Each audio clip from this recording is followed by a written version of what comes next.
Live from the Export Beer Garden Studios, this is the Yours Please Omnibus for Saturday, the 14th of June. Yours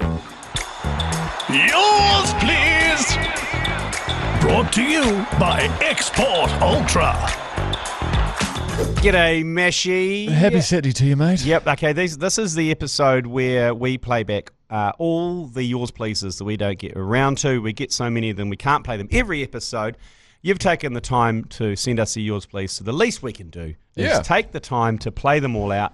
Have a funny feeling, given the Chiefs' loss last week against the Blues, all the Yours Pleases throughout the week have just been fuck you, G Lane. Yeah, which is... So, I mean, I haven't listened to any of these. I don't pre-listen to any of the Yours Pleases, so I there feel is like potential. this is the direction that we are going to be heading today. Okay, right. Yeah. This is potentially a weekend in which, tonight I could be turning around tomorrow. And I'll send a bunch of Yours Pleases to myself, yelling Chiefs mana. And what the listener doesn't realise is you've been on eggshells all week. Like yesterday... Eggshells? I'm just sick of you Cantabs. Yeah, we were having a conversation via text yesterday, and you clapped back with something about rugby. Like, there's a lot going on for you right now mentally, and we'll talk about it at a later date. But I just want the listener to know that G Lane has had a rough week. There's been a lot, being thrown his way. The moment he came into work on Monday, it was Joe Jury and I. We were on him like a fucking... tramp on chips, if you can still say that. So I'm interested to see how you handle this. If we've got 13 or 14 just fuck Chiefs mana coming in, I understand this is going to be a long episode for you, but we'll try and get through it together. Okay. And just know that you and I, at the end of the day, we're on the same team here. No, we're not. Come on. We are. First one. Yours, please. Yeah, fellas. Excuse the noise in the background. Just got the wires on. How about the fucking Blues? Okay. See you in hell next weekend. Fuck the Chiefs. Fuck you, G Lane. Okay. Fuck you, McConey. Mana dripping down the walls. Up the Blues. Well, you know what? That Yours Please it. I'm going to throw a bunch of mana right into your eye Saturday night. Couldn't have been better. I do. I'm all for it because this is what rugby should be needs more of this. And like we've talked about it earlier in the week, the Rico Ioane, the Mike Hosking-Satutu, the Adi Savir, I'm sure it's not real because they're all teammates, but the online beef is great. Supporters need to do this. It's taken me back a bit, actually. We need to hate each other a bit more. We need, like the Phoenix hate FC. Yeah. We need that. Instead, we're all a bit nicey, great footy, and if our team loses, we bag them. If our team loses, I'm bagging the other team. I.e. the Blues. Yeah, for the last decade or so, we've been kind of, going about our weeks without that level of anxiety that we've experienced this week. And I think that we need to bring that back. Whatever sport it is that you're into, I think that it's important to be always feeling a little bit uneasy, unsure. The Warriors fans are ones that usually go through it. The Chiefs fans are ones that are going through it this week. But just fire it up with some passion. I mean, the fact that McConey and I are passionate about Chiefs mana, and I'll take it on the chin. You say that, but neither of you were commentating last week's game. No, we weren't. We had other commitments. Yeah, well, you had other commitments. Yeah, I did. McConey was where? Probably at home. Clenching his anus because he was terrified of the result. Probably rocking him, crying, having a cry wank. Are you and McConey doing the game tonight? Okay, cool. We are doing, we're doing the game tonight. It is... Brumbies Chiefs in the Tron. I can't see the Chiefs losing 2 in a row. I think you're going to be okay. I think that's going to be one of those situations where you lost the right game. Hey, and do you know what? If the Chiefs do lose tonight, Joe Jury can go fuck himself. He made me record a trailer for the final saying Crusaders v Chiefs. He made me do that. And I know what's going to happen. Do you know what's going to happen? He's going to leak that. And on Monday morning, I'll be on Radio Heartradio if the Chiefs lose, and they'll play that trailer. Yeah, they will. And they'll go, "You did this, G Lane." No, that's fucking awesome. And I'll be like, you know what? That's some inception shit from Joe Jury. He's just, we better record that nice and early, G Lane, just because we want to get the trailer on early. He was like, I know what you're up to. Did you record also a Brumbies Chiefs one just in case? A Brumbies Blues one just in case? I don't think No, so you just did the one. Okay. Yeah, no, this will be good. That's going to age poorly. We'll see how that plays out tomorrow. That was a great first Yours Please of the day, by the way. Yeah, whatever. You g'day, flockers. Loving the midweek Omnibusy. How about time for a mid-year recap? Could we get an update on the, first of all, sharpening of knives debacle? I believe it might have been Mania, former meat worker. Knows his way around a knife. And an update on the pubes in the breakfast, pubes in the radio office, and update on the F with MH debacle. Sort that debacle out for me. bit of fracas, big words, omnibusy. Anyway, love you, fuckers. Yeah, okay. Well, it was me who's house guest sharpened my knives for me. That's right. Yeah, you guys went away for the weekend. And I went away for a couple of weeks. Oh, that's right. And someone was house sitting, and he left a note saying, "I've taken the liberty of sharpening your knives." And yeah. And my wife went, "Oh, that's so nice. Look how sharp they are." And I'm like, he might as well have written, G Lane, I've sharpened your knife, you fucking I'm moving. Bitch. I'm coming in. Yeah, I'm coming in. I'm coming for you, your family. Yeah, and everyone else. I had someone actually send a message in separately about that, and said, "I just had another man look me in the eye and place a log on my fireplace. Is that worse than having them sharpen your knives?" Yeah, that's good. Fuck yeah, is that a euphemism or is that real? Either way, it's a power because move. that could be a euphemism in the fact they looked you in the eye while they placed a log in my fireplace. If you know what I mean, if you get that. No, if that, no. If are you saying that maybe there's a chance that his fireplaces is partner? Let's not go there. But that's what you are saying. Yeah, look, your fire is your fire. I mean, it's very caveman-esque. Both of them are very caveman-esque in terms of man. Yeah. Looking after our family. No, I'll top up the fireplace. Yeah, it's my fire. I am warming my family. I am providing warmth for my family. Yep. And this caveman's come in and said, "Oh, no. I'm providing warmth I'll show you for your family." Yeah, that's and that's the same with the knives. It goes, "I am providing weapons for your family.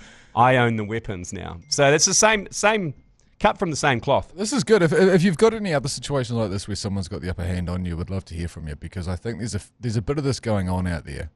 And also knowing that maybe if I can go into someone else's house now and put a log on their fire, what that's going to do to them mentally. I think you'd go and do both. I think you go in, place a log, look them in the eye, then go into the kitchen and start sharpening the knives. But you've got to bring your own stone as well and spit on the stone and start sharpening that knife and just looking him in the eye. I agree. What else could you do? Yeah, what else can you do? Potentially just grab a log splitter and go down and just start splitting some wood. Start chopping wood. That's good. Start chopping wood. Yeah, cooking dinner doesn't have the same kind of weight, does it? Nah, that's... Go and go, "Hey, look, your car seems to be running a bit rough. You want me to change the oil?" Oh, an oil change is good. Just slip under there. Yeah, that's a good one as well. Under there. Mowing lawns is good because it implies that's baseline. Yeah. That's baseline. But what it's also saying is that you don't have the physical ability to go out there and mow your lawns. Yeah, anything petrol powered or involving motors is quite a... Okay, we'll sit on that. That's good. Okay. Or, I'll tell you what would be worse. This is worse. You bring around your own coal barbecue, like your big green egg or something, and you start it. Come knock on the door. Come in. First of all, put a log on the fire. Sharpen the knives. Light the coal barbecue. Yeah. Put a brisket on and baste it all day while drinking the other guy's beers. So you know that. And then at dinner time, putting on those black gloves and separating the meat, and then just providing for the family. Halfway through you saying that. Why do all barbecue wounders wear black gloves? They always wear black gloves. Yeah. Yeah, they love a pair of black gloves. Fuck yeah. I think it's because you just get so carried away that you got to buy more gear. Do you think also it's because the white ones look too surgical and pesty? Oh, they look a little bit Michael Jackson-y. They are the same. same. But if you end up with a couple of coal stains on the end of a white glove, it's not a good look. Yeah, true. It hides a lot of sins, doesn't it, the black glove? It does. Yeah. Anyway. Okay, next one, yours, please. Mates, I got lost down a rabbit hole of Tyson Fury's dad, John, just being an absolute psychopath before his fight, smashing tables, fighting the opposition, all that sort of thing. And I was wondering if there's some sort of scale where you put him at the upper end and you put absent parents at the bottom end of punishing parents at sport events.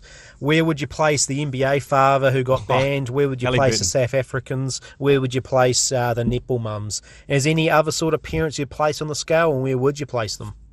Right, this is a good one, because obviously you got Halliburton's dad. He got binned to the corporate box. He's not allowed to be courtside. Wasn't he binned full stop for a while? And then he ended up being let into a corporate box a couple of games later. Yeah. Yeah, there's quite a few tennis ones, and an Australian one. Yeah, Jelena Dokic's father. Yeah, he was a fucking full psycho. Well, Fury pretends that he enjoys his father doing it, doesn't he?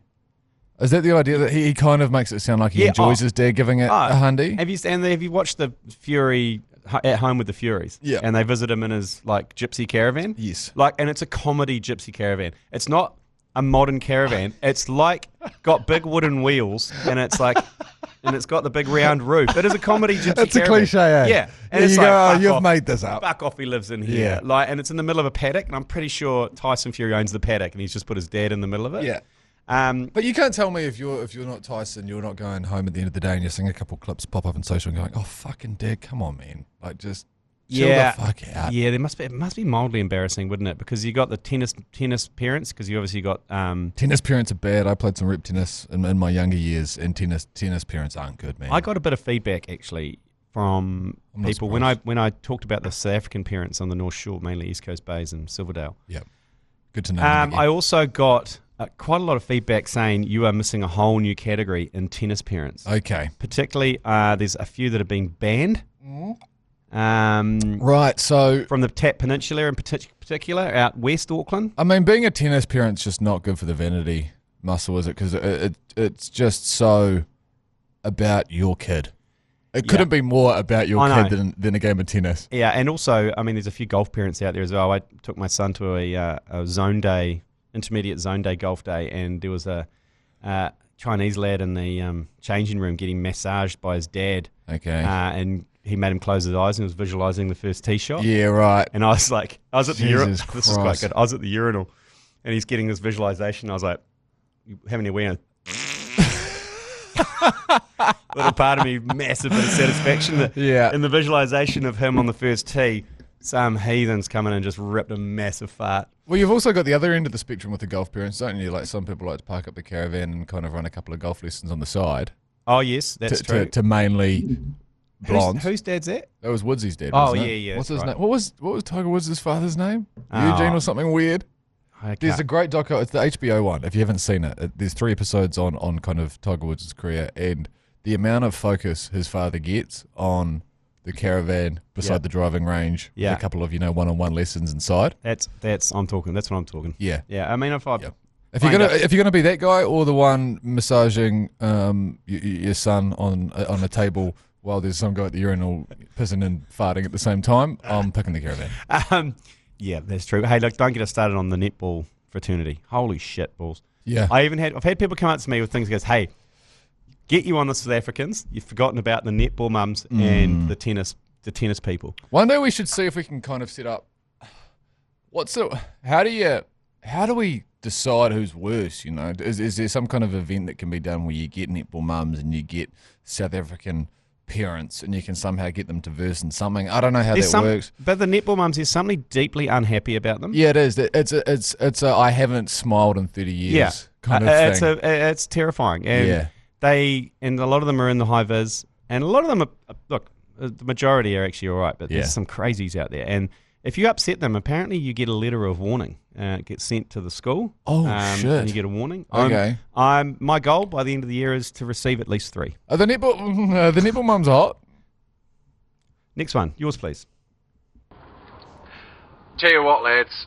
I've sent in a couple yours pleases over the last couple of weeks. Stuff I've been real proud of. Things I've done 2 or 3 different times, listened back, and I've been like, yeah, man, this is going to be a real hit. Until I realised I wasn't sending them to the fucking agenda. I was sending them to the main channel. What a fucking wounder. Fuck. Well, welcome. Yeah. I mean, now you've found us in the right place. There was a couple of people that got in touch. I wonder who was getting them. Yeah, actually, that's a good point. Who was getting them? Joe, do you have any idea who would have been getting them? No. They're in the ether. It was a similar situation that we had during the comms on Saturday night. I think it was Maddie Ward made a faux pas and said, give us a text on 3483, which is in fact the Hauraki number. Yeah. And then I had to say 3236 is our number here. If you are going to reach out to 3483, I'm going to see them. A strange amount of people got in touch and said, hey, I've been sending text to 3483 for the last couple of years. This explains why I've never been read out. So you never know. Some people do kind of slip through the cracks. Well, I tell you, there's one person that is relieved that we've got a text machine now on 3236, and that is the owner of, because we used to have 0221 curly 6. Oh, that's right. Those were 0221 curly 6. Yeah, and it was just a simple little phone. Couldn't do anything else. 0221 curly 6 was a prepay phone. Yeah. And we used to get thousands of text messages, absolute filth sent through. And every year we would get a complaint from 0211 curly 6. So the Vodafone user as opposed to the whatever we had. And I can understand why they'd be upset by that. And she was like, oh my God. Oh, it was a she as well. Yeah, she would send us a message and go, I see the cricket season has started. Well, that was back in the day as well when we were People say able to receive photos. Yeah, dick pics. The brown-eyed broom particularly hurt her. Yeah. A lot of pictures of dudes bending over while another guy takes a photo of his rusty sheriff's badge. What was it? What was the event where there was a photo that we received where there was a guy inside a motorcycle helmet receiving fellatio? No, I think you're mixing two and two together. There was in the World Test Championship where that guy put the helmet on and had a bucky bong at the same time and filled. It was 3 a.m. and he filled his helmet. He'd done his assignment and he was due to do an exam the next day, and then he sat there with the visor just full of smoke. It was on the Zoom call. Was he getting hit or am I making that up? No, that was another one. That's right, because we... And there was another one where someone, the partner was dressed up in the cricket uniform. We deleted those. Okay, so they're gone? They are gone. So long as no one talks about them, then no one's going to remember them. Okay. Hope they are gone. We sent those to the police. It's a shame we can't get photos anymore. No, it's not. Okay. Well, there was a couple that I remember receiving that I think we'd be complicit to a lot of crimes. Yeah, we would be. Next one, yours. Oh, hey, by the way, welcome for your first yours, please. Hopefully this is the first of many. Hopefully you can stay. Oh, the Sharks would have seen that coming. What are we good at down here? Eating sharks. They taste delicious. You ever had a bit of dogfish down in Canterbury? Fucking beautiful. Oh, 40-10. I am hard as a rock, and it's 10 a.m. in the next morning. Oh, let's go. Give me baby, are ya? Oh, yeah, it's an excited Warriors fan. Yeah. It's good to hear. So, do you think, I don't know if this is a great idea, but let's just play out the next 30 seconds after that, yours please, there. No. Do you think you found her? I don't think so. And do you think she went, why are you so jacked up this morning, babe? And he goes, wow, 40 points to 10 last night, honey. Yeah, well, it's a bit like that viral video, isn't it? Come on, the fucking Warriors. Yeah. Yeah. Everyone, if you haven't seen that, then... you haven't seen that. That video. I haven't thought about that video in a long time. Yes, it was legendary. Come on, the fucking Warriors. Oh, man. Yeah. That needs to come back, that video. I don't know. Has that come back? The Warriors have experienced a lot of success over the last 3 or 4 years. It needs to be upgraded to up the wires, doesn't it? If the people that partook in that video... Up the wires, by the way. Fuck it, we'll just say it. There was a video that was doing the rounds about a decade ago. Yeah, it would have been. Yeah, of a lovely couple making love, and instead of moaning, they'd scream. Yeah, something up the wires. Up the wires, not up the arse. And it's just been a while since I've seen that video. I think a lot of people just delete and then deleted from the deleted. That was a great video. I guess once people found out that if you committed any sort of mild crime or anything, that the police can go through your phone. Yeah. And also that the service provider can provide, even though you've deleted it, can provide everything, all your communications. And for me, I don't know. That's a massive problem for you. Yeah. Like, I don't know if you realise how much of a problem that is for you, and you do realise that it's a problem, but it's even bigger than you realise. I think it's a bigger problem for Matt Heath, because him and I have a communication channel which is potentially career limiting. Is just the tip of the iceberg. If you lost your job, that would be best case scenario. It's like a venting channel. I think I'd have to move overseas. I think I'd move back to the Middle East. They accept everyone. Yep. Next one. So, Mr. G Lane, after all your bashing of the finals now we're talking. And the layout and everything, I actually think it played out really well. It did play out beforehand, I did think this is a bit silly. But to be honest, the twists and turns it created, absolutely fantastic. And that Brumby Hurricanes game, great. But anyway, who gives a fuck? Up the fucking what? Yeah, boy. Look, I said that, never in doubt. Never in doubt. I never doubted that system. I thought it was innovative, whoever came up with it. One of the greatest final systems and processes in world rugby. Yeah. I mean, they were so lucky that it did play out the way it did, because it ended up making almost some sense. It also would have been hard, to be honest. I know that Clayton McMillan said, no, we're up for this game. We are... Yeah. In the back of your mind, surely you're thinking the Crusaders have won, so you've got a free swing.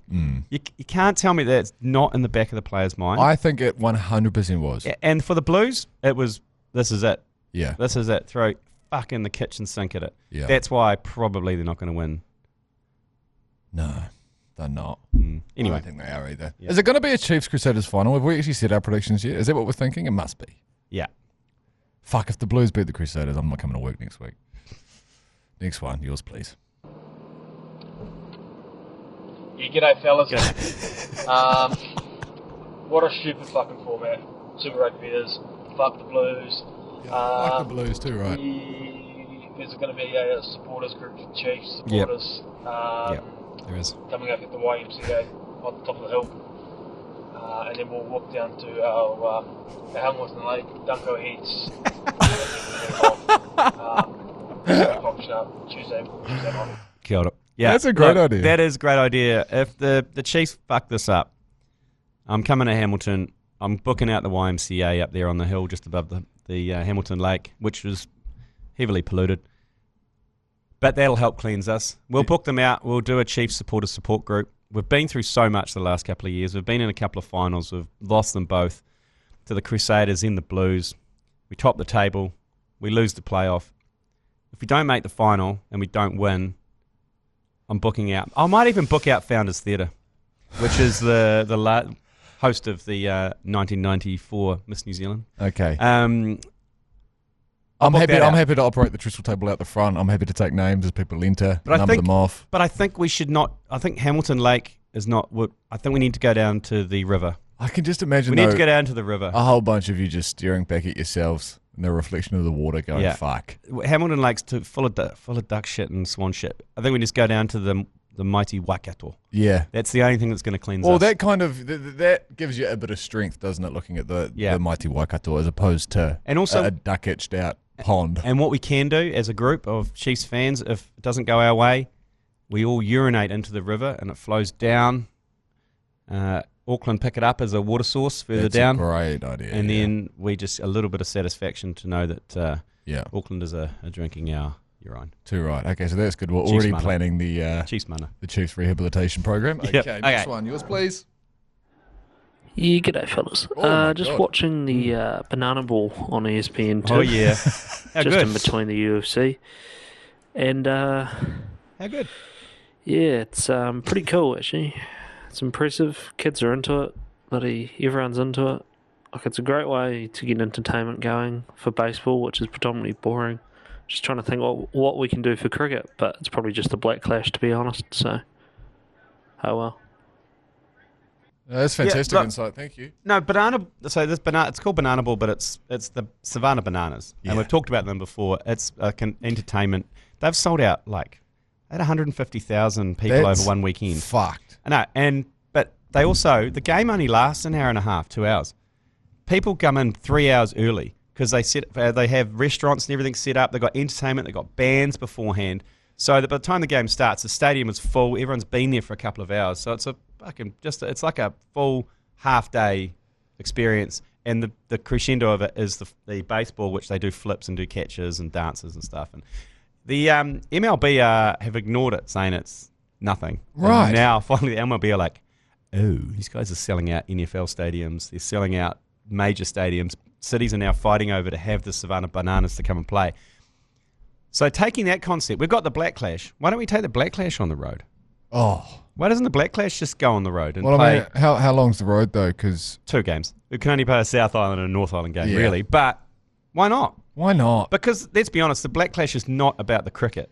But why are people going to the Savannah Bananas? This is the thing that I'm trying to figure out. It's entertainment. Are kids looking at the Savannah Bananas going, "That's what I want to do when I'm older"? No, they're looking at it saying, "Fuck, that's fun." That's just There's a good guy time. did a backflip and caught a catch, and the guy in the middle of a pitch okay, great. starts dancing.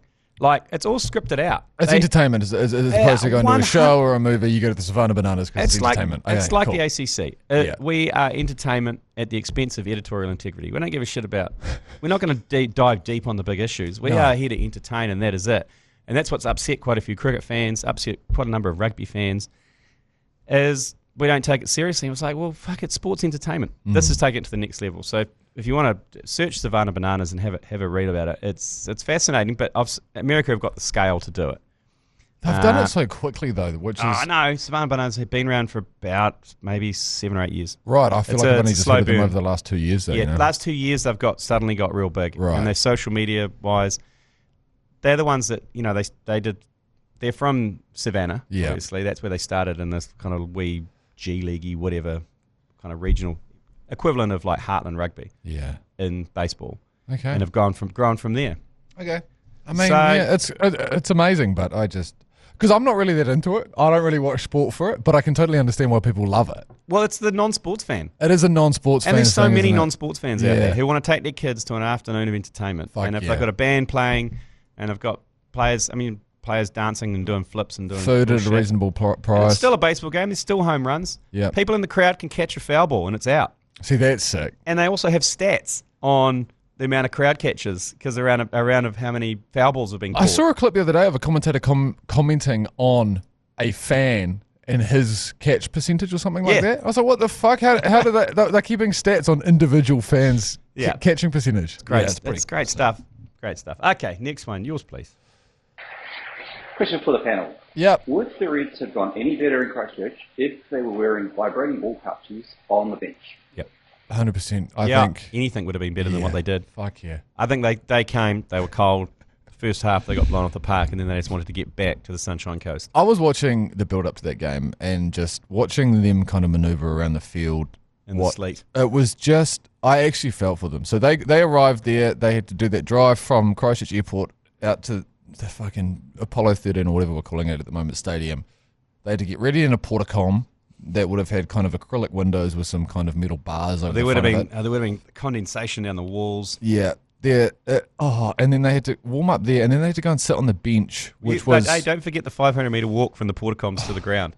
Yeah, the 500-metre walk from the portacoms to the ground. Then you had to sit on those plastic cold chairs that you get from Bunnings for about $12 each. They had rugs. Rugged the fuck up. They'd stolen all the duvets from the hotel. No, they just didn't give a shit, did they? And nor should have they. Yeah, it's very, very similar to the Black Caps, what the Black Caps used to do to West Indies and like Bangladesh, and just the first test of the season would be in Dunedin in October, November, and there'd be first time I've ever seen, and probably the last time I ever see a slip cordon, West Indian slip cordon, all wearing beanies. Yeah, there's a beanie. That was the beanie cordon. Yeah, and a test match. I've never seen that. That's fucking awesome. That's what the Reds deserve to play in beanies the other night. Yeah, that was a shit spectacle. Wasn't it? Anyway, I don't think vibrating ball cups would have helped, but well, they would have felt better though. Yeah, true.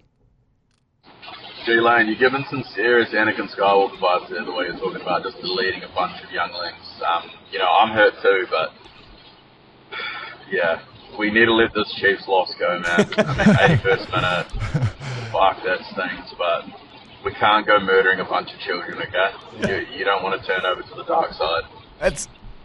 Come back to the Jedis, buddy. Okay. Yeah, it's not a great look when did I say that? When your contributors are the voice of reason.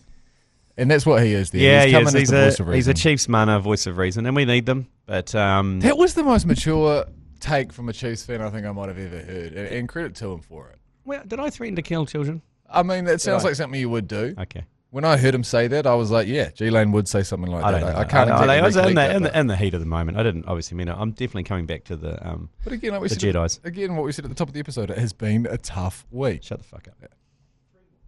3 more, says Joe Jerry, apparently. 3 more. Hey, g'day, you mad dog. When is someone going to just put it out there and say Super Rugby sucks? Okay. Look at the playoffs. No one's there. It's the finals. Crowds don't even turn up. Lucky loser. Confusing. You've got to explain it. It doesn't make sense. The Warriors were on the same time as the other bloody game on. How many people are watching the rugby game? A regular Warriors season game would have rated, I don't even know, but I'm assuming a lot more than the Super Rugby playoffs. The truth is, no one cares about Super Rugby playoffs. And I know you guys don't either. Yes, interesting. What time was that sent through? That sounded a lot like a 3 a.m. But he raises an interesting point. I just thought about it. They never release the data, do they, on Warriors v Rugby in terms of viewing figures? Yeah, no. Sky never released them. It's like we don't get everyone wonders. And he's presuming that his presumption is that more people watch the Warriors than a Super Rugby playoff.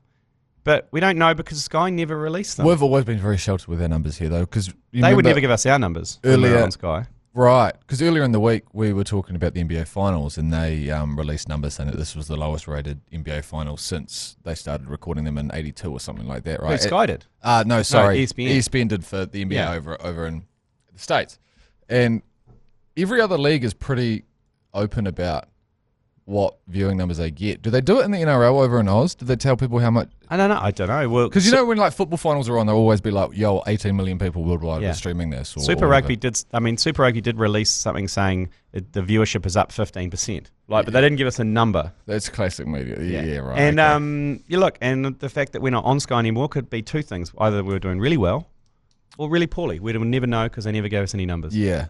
And I think, we all have a fair idea on what that might be. Yeah, we know what direction it was. But that talkback, a little bit harsh on Super Rugby. I think this has probably been the best Super Rugby season for quite some time. Yeah. Rule changes have meant high-scoring games.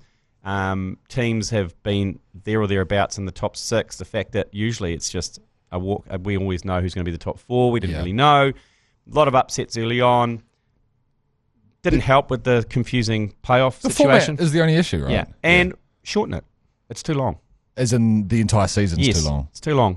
With the fact we've only got like 10 teams, it goes on for too long. How many games do you play? There's quite a few buys in there. Yeah, they don't need to be a buy. You shorten it up. Start of it is always great because the derbies are at the start. So for the first 5 or 6 weeks of Super Rugby, it's fucking awesome. It's fucking Blues, Crusaders, Chiefs, Crusaders, Hurricanes. It's fucking awesome. And then you'll go into a kind of 6-week slump as you go and reverse the Force, Reds, Brumbies. And that sucks. And then it kind of comes back again. But I would challenge, I think rugby is, in terms of no one turning up, I think that is another problem altogether. I think the coverage it's easier to watch at home. It's cheaper to watch at home. Yeah. You go to a game. If you take your kids to a game, you're parting with at least $50, $60 if you're taking you and 2 kids for tickets, and another $120 if you're going to have a couple of beers and feed the kids. Compare that to sitting at home and Uber Eats and crushing a couple of Export Ultras for not much. It's fucking hard, and without a guarantee that the product you're going to watch on TVs on the field is going to be good, and I think they've proved this year that it's good. So it's going to take a while for that to come back. But the stadiums need to do something about their concessions. Do what they do in the States, where they got a season's pass, sell a season's pass, free concessions. Yeah. So free hot dogs and chips and soft drinks. I agree. I'd buy a season pass and I'd take my kids to every fucking game. It's two different problems, Super Rugby being big and popular and getting people to show up to the game, I think. Like you're saying, I think right now is actually Super Rugby is in a pretty good place because the product's quite good. Yeah. It's a completely separate thing getting people to the games. And once you get them there, people watch and go, I think I've owned on that before. Auckland FC and the Warriors, prime example. They sell out the ground. You watch it now. My kids watch it, go, fuck it, that's a good time. Can we go? Yeah. So it's self-serving. The Warriors, a number of years ago, dropped the pants on their prices. It was like you could go for $5. You could take a kid, $10 for an adult, whatever. It was so cheap. Wow, I didn't know that. And so they basically got people into the stadium, probably losing money on that. Yeah. And then it started to get momentum, and then the Warriors had a good year. They got a few wins, and then everyone look at the crowd and go, fuck, it looks amazing. And now they sell out every week. Auckland FC's the same. They've got a long-term plan. They've got their fans at one end that create the atmosphere. It looks like a good time, and it's just self-serving. Rugby need to start again and getting people back in. And like I say, seasons pass, free concessions, get the people into the stadium. Then people will want to go by watching because you need to create that FOMO. Did you see how many people were at Apollo 13 Stadium? It was atrocious, but the weather was atrocious. But it's Christchurch. Surely you're used to that. I think so too. So if it's not sold out, or if it didn't sell out last night, then shame on you. You're right though, because it's a cycle though. Because now that we watched that game, we saw that it doesn't look like a vibe at the stadium. We go, why the fuck are we going to go next week? I'm going to watch it at home. Yeah. The port's a good point. I think there's you're right. Okay, anyway, next one. Moving on. Yeah, we've got a couple more. You boys are not blowing anything open anytime soon. I hate to be the one to inform you, but lights out. Bricks are made of clay. You fuckwits. All right, this is So our facts around the Roland Garros turf. But it's not clay. Here. But it's not like clay, as in just patted down clay. It's bricks. So we're still technically correct. What you presented us with was the formula on how you make a clay court, and it's not what we thought, because I think he's being harsh. That contributed G Lane. I appreciate. It's not just pure clay. You just bake clay. Do you? Is that how you make it? Because I think we looked at a clay court and we assumed that it's all just clay.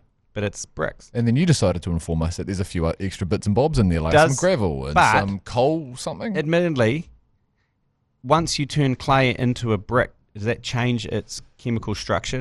Is it still clay? What? You don't say I live in a clay house. You say I live in a brick house. True that. I play on a brick court, not a clay court. I don't know. Move on. Let's not talk about this. Yeah, technically he's right. Okay, but he's got I don't know if he needs to get back onto the 0900. I think people number forget. That one. That was a real deep throat. Yeah, I think people forget we also have to fill up 45 minutes a day. So Last one. Here we go.